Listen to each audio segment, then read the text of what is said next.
If you're interested in making more money off of Pokemon cards or building a more meaningful collection faster, then this is the channel for you. Today, I'm going to help you do that by giving you some information that might, shake the earth a little bit here for you. So this might rock your world a bit. But I'm going to start off by saying that whoever came up with the phrase "comparison is a thief of joy," complete idiot. Like, dumber words may have never been spoken in the planet's history, okay? And I'll start off by showing some grace, and this is where most people are coming from with that phrase. Usually, it is under the pretense of if you're comparing yourself to someone who's a higher achiever right now, then you might feel less fulfilled or your accomplishments are less significant. And that could get you to categorize yourself as inferior or less than. That would also be a dumb thing to do, so try to avoid that whenever possible. However, I'm going to bring to your attention that comparison can actually be one of the greatest skill multipliers that you have at your disposal. And the neat thing about comparison is it's something we can all do. What I'm going to do for you today is reframe that phrase, "comparison is a thief of joy," into something less defeatist and something more productive. And generally, if you're able to frame something as productive, that helps you a lot. So that's just kind of the space that I'm coming from. With that said, though, let's talk about this from a few different angles. So first, I'll come out and start talking as a reseller because this is primarily a channel for reselling. I do collect many things, including Pokemon cards still to this day, but I am definitely a net buyer/seller right now, especially. So when we're talking about reselling, comparison is a thief of joy. You could be looking at somebody like Rusty, who right now it seems like he's popping off new multi-six-figure sales every single day is what it feels like. And you might think to yourself oh man, all the gains have been gotten. I can never operate on that level. That guy's too rich for me. But the crazy thing about that is, if we look at the fact that there are six-figure cards being sold right now, that means that people can sell six-figure Pokemon cards. And guess what? If you're watching this, chances are you're a person, which means you could be doing that or something similar, right? So if we just take a look at some practical ways that I have implemented comparison in the lens of reselling, here's a big one, okay? If you look at all the public people doing business in the Pokemon space that literally tell you pretty much how to do it, like I do on this channel or many other people in the space do very generously on their channels, well, it kind of gives you the roadmap of what to do in the first place.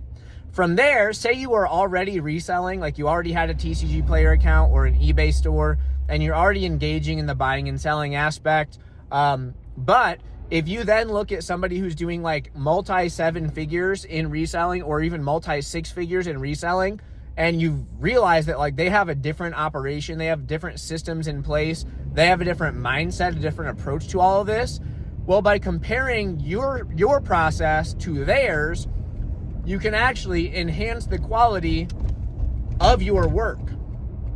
And if you enhance the quality of your work, you enhance the efficiency by comparing your process to somebody else's, well, your business is going to get better. And newsflash, when your business gets better, it typically makes more money.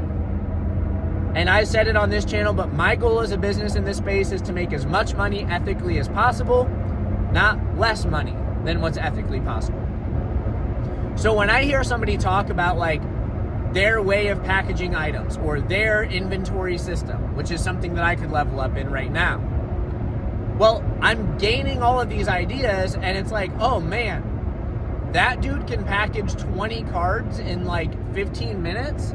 It takes me 25 minutes.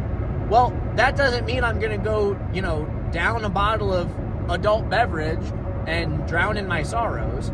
What it means is I need to ask that person some questions, and I need to see what their setup looks like, and I need to hear how they're thinking about this stuff so that I can replicate that and make my process better. I did that with sourcing. I've done that with listings. I've done that with, inventory management, all of the above. All of those things, I have gotten ideas from other resellers in the space or otherwise, just generally on eBay. primarily from people who make YouTube content, by example.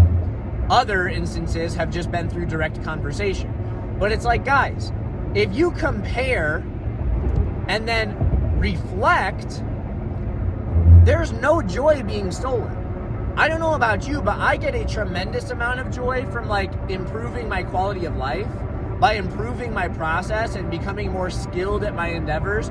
That brings me a tremendous amount of happiness, joy, fulfillment, whatever synonym you want to use. And so I'm suggesting to you that the same is possible. So instead of looking at other people and then feeling like less than because you're not on their level yet, guys, that's where everybody started. I mentioned Rusty TCA Gaming earlier. When Rusty started buying, he's not the first dude to ever sell a Pokemon card. There were people that were already in the market building this market space that we're all thriving in right now. There were people already doing that when Rusty started. And that didn't stop him from being successful over time. As a matter of fact, he probably did much of the same thing that I'm talking to you about. He probably was asking questions. During conversation, he was listening more than he was speaking. And he was like figuring this stuff out through trial and error. The fact that people are making hundreds of thousands of dollars or more in Pokemon cards should not stifle your experience. It should enhance it, because you know that that's what could be done. And so this simple reframing costs you $0, but it could save you a ton. It could make you a ton. And so don't be defeated by the fact that other people are successful. Allow the fact that success is an attainable thing motivate you. Like, allow that to motivate you. Let that be encouraging, and let that be your fuel for consistency over time, because that's the secret sauce, right? Consistent, intentional action. And also, if you look at, like, by example, like, let's say that you're feeling down on yourself because, oh man, I sold this card to so-and-so and they just flipped it for like 5 times more money than what I made off the thing. So what, dude? That's happened to everybody. Like, that's happened to me. That happened to me a couple months ago. There are cards that I was selling in 2025 that have like quadrupled or whatever, and it doesn't matter, because there's also cards I have in my inventory right now that have also done that. So it's just like, the more pokers you have in the fire, the more, I guess, like, the more likely you are for one of them to get hot, right? And so it's just a matter of engagement. It's a matter of consistent output, and it's a matter of not letting yourself get beat up, literally or emotionally or spiritually or whatever. Like, just let it be a positive force in your favor instead of a negative one. And I would extrapolate that same bit of advice to like literally everything. Like, you can almost find something beneficial out of any bad situation in your life. Like, oh man, this guy that I was buddies with, he just ghosted me and isn't talking to me anymore. I just lost a friend. Or you just now no longer have to engage with somebody that doesn't have your best interest at heart, right? Like, if we want to really get deep about it, it's like there is something to take in a positive direction from almost every experience. And so I'll leave it at that. Now, collecting. Let's say that you're a collector, and I saved, we're 8.5 minutes in, so anyone who's just here for the reselling content and you're rolling your eyes because I said the word collect, well, hopefully you got enough juice from that squeeze. But now let's talk to the collectors in the room for a second. If you recently started collecting in the last like 2 years, you're probably you could go on, let's say Instagram by example, and you can probably find like hundreds of guys that have insane collections. They've got all the Wizards of the Coast holos you want. They've got all the alt arts that you're hoping to own. They've got the trophy cards you didn't know about, but now you want them too. And so you could look at that as be like, oh man, the window's closed. This stuff has passed me by. And to some extent, maybe that's true. But I'll challenge you with this idea. For most of us that are not like multi-gazillionaires, the same thing has occurred throughout our time in the hobby. But you have options. So number one, what you could do is don't look at prices when they're at their all-time high and then just decide that it's not feasible for you any longer. Because there are cards that were at their all-time highs in like 2021 or 2022 that are down still 50% or more. And they're really cool rare cards. And, you know, I'm not here to like shill any particular items or whatever, but it's like every dog has its day. So say that you really wanted a Typhlosion 17 PSA 10 from Neo Genesis. Now you know they're selling for $350,000. And let's say that you're like balling out and that's what you make in a year. It still probably isn't feasible for you to pursue that card from a financial sense, unless you're willing to finagle a little bit, right? Maybe you have a very large collection already, and maybe by selling off that collection, you could be able to afford the T17 that you really want. So it's just a matter of like, what do you want more? Do you want to have a lot of cards, or do you want to have one really crazy one? So little things like that. It's like, just because other people own cool things doesn't disqualify you from the ability to do the same. And what I would encourage you to do is reach out to those people and ask them questions. Some of those people are going to be like maybe not relatable because they just have a way higher net worth than you. They have a way higher income than what you do. Because let's be honest, if you're working at, you know, if you're a gas station attendant, it's just going to be really hard for you to compete in a financial sense against somebody who's been running their own profitable business, let's say like construction, for like a decade and a half. Like, you're just in different tax brackets. And so, yes, there's going to be some restrictive points of entry, okay? But that's a reality that everybody faces. But what you could do is, instead of shooting for like the PSA 10 T17, there's still copies of that card that are accessible to you, right? You could get an ungraded card that's in like played condition. You could go for an unlimited copy. You could get the Japanese version, PSA 10 or raw, for all of the above. And you can own that card still in a literal sense for way less money than $350,000. Or, like I said, if you are in a position where you have an insanely expensive collection, or you have some other like physical assets that maybe you used to be, you know, like I used to play guitar a lot when I was young. And that's a hobby that I like really wish that I could make more time for. But like when the Pokemon market is booming, you don't strum a guitar. I'm sorry.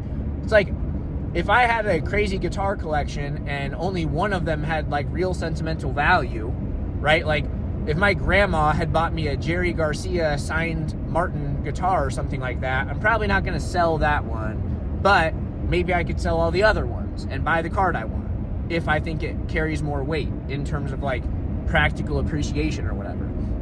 So it's like, you know, you have to explore your resources. And then also, I think I didn't finish this thought, but like circling back, if you reach out to enough people with big collectors, there's gonna be some people that are kind of like hard to relate to. And then there's gonna be other people, like, again, I'll go back to Rusty. He's a grassroots dude. Like, he did not start off balling out of control. He built himself there. So you could be asking him questions about like, oh, well, I see that you've owned this card for like 20 years. What was your thinking about purchasing this? Like, what other things were going on? What other cards were you seeing sell for around the same price? Why did you choose this one instead of those? Asking those types of questions can help you figure out when is the best time to buy for your specific collection based on your specific circumstances.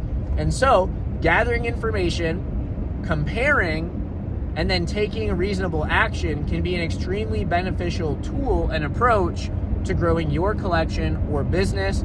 And so for those reasons, primarily, I would say that comparison is not the thief of joy. Comparison is a massive benefactor in your ability to propel yourself forward. Let me know if you agree or disagree in the comments down below. If you want to support the channel, be sure to like and subscribe. You can also submit cards for pre-grading at geminspector.com. I appreciate you all so much. Thank you for helping me break the 800 subscriber milestone. Really means a lot, and I will see you on the next one.